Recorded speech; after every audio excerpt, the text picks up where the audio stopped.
Bienvenue, je m'appelle Nathaniel Oakes et je travaille avec le Wilson Center Africa Program. Récemment, le conflit dans l'est de la République démocratique du Congo s'est intensifié dans la ville capitale du Nord Kivu, Goma, et ses environs.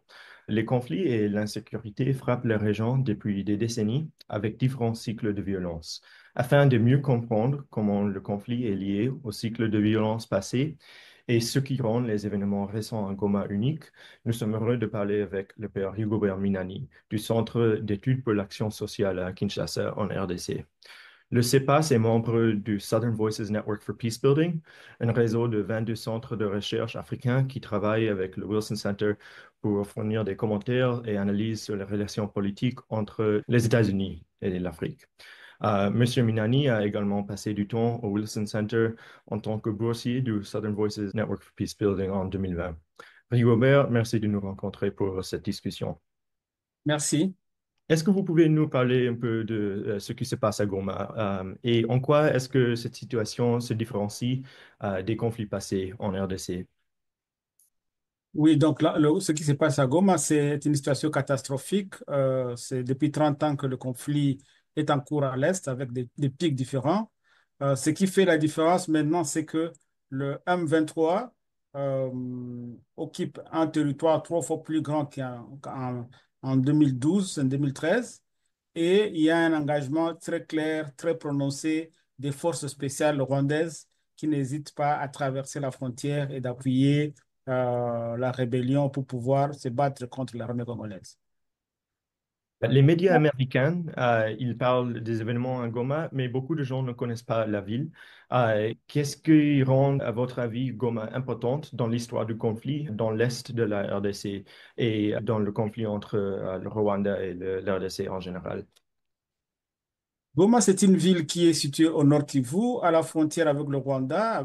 En face de Goma, il y a la ville de Gisenyi. Gisenyi et congolaise Goma sont deux villes vraiment jumelées qui ont beaucoup d'activités ensemble. Et vous avez, de part et d'autre de ces frontières, certaines communautés qui parlent les mêmes langues. Donc, vous avez dans Rutshuru des populations Hutus qui parlent Kinyarwanda, vous en avez aussi au Rwanda, et vous avez aussi dans le Massissi des populations Tutsi qui parlent Kinyarwanda. Alors, ce qui fait de Goma donc un lieu de rencontre de cultures, mais aussi un lieu de grande tension. Et à votre avis, quelles sont les mesures immédiates essentielles pour la paix? Et que faut-il faire pour aider à construire une stabilité durable? Et le dernier point est si les États-Unis ont un rôle de jouer dans ces discussions et dans l'avenir de ce conflit. Je pense que la première activité à pouvoir faire, c'est vraiment imposer un cessez-le-feu. Il y a le cessez-le-feu ATNU qui était sponsorisé, supporté par le gouvernement Biden jusqu'au le décembre de l'année passée. Après l'échec de la conférence de Luanda, le combat a commencé. Donc, je pense que la nouvelle administration devrait reprendre le bâton et exiger un cessez-le-feu. C'est le seul pays de toute façon qui est parvenu à le faire jusqu'à présent et donc il y a une responsabilité.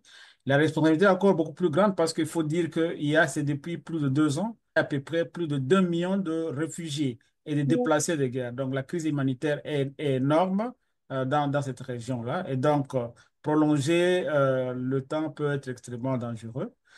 Troisième chose, c'est que le combat prend des ampleurs qui peuvent faire en sorte que finalement, ça peut ouvrir à des combats beaucoup plus grands parce que le Congo étant un pays qui est membre de la SADC a une réunion aujourd'hui dans l'après-midi et je devine que par solidarité, la SADC pourrait s'inviter et donc ça serait une configuration comme nous l'avons eu en 2008 où il y avait le pays de Eastern African Community qui était en guerre contre les pays de Southern Africa Community par deux groupes interposés, donc l'M23 et l'armée congolaise. Si vous avez des autres avis ou des commentaires que vous voulez partager avec nous, c'est bienvenu. Pour moi, le message principal, c'est la situation est très, très grave.